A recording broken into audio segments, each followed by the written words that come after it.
Hi అండి, welcome to Swapna's food corner. ఈరోజు నేను కొత్తిమీర చికెన్ చేస్తున్నాను. ఇది మంచి గ్రేవీతో చాలా టేస్టీగా ఉంటుంది. ఇందులో కారం యాడ్ చేయకుండా ఓన్లీ గ్రీన్ చిల్లీతో కొత్తిమీరతో చేస్తున్నాను. దీనికోసం ఫ్రెష్ చికెన్ 1/2 kg వరకు తీసుకుంటున్నాను.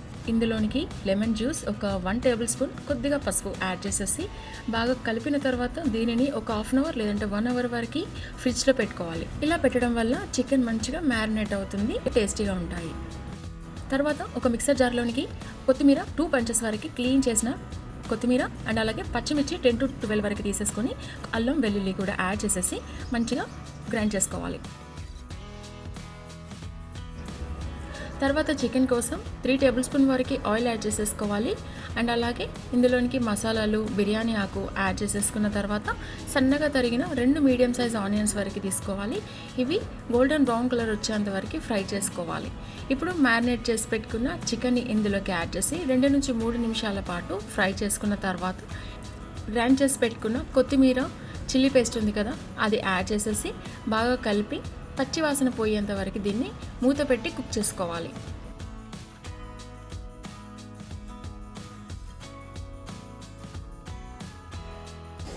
ఈ విధంగా ఫ్రై చేసుకున్న ఈ చికెన్లోనికి తగినంత సాల్ట్, 1 టేబుల్ స్పూన్ వరకు ధనియా పౌడర్ యాడ్ చేసి బాగా కలుపుకోవాలి.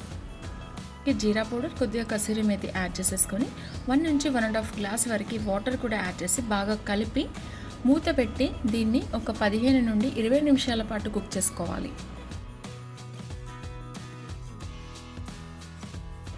కానీ మధ్య మధ్యలో అప్పుడప్పుడు కలుపుతూ మనం కుక్ చేసుకున్నట్టయితే అడుగంటకుండా ఉంటుంది.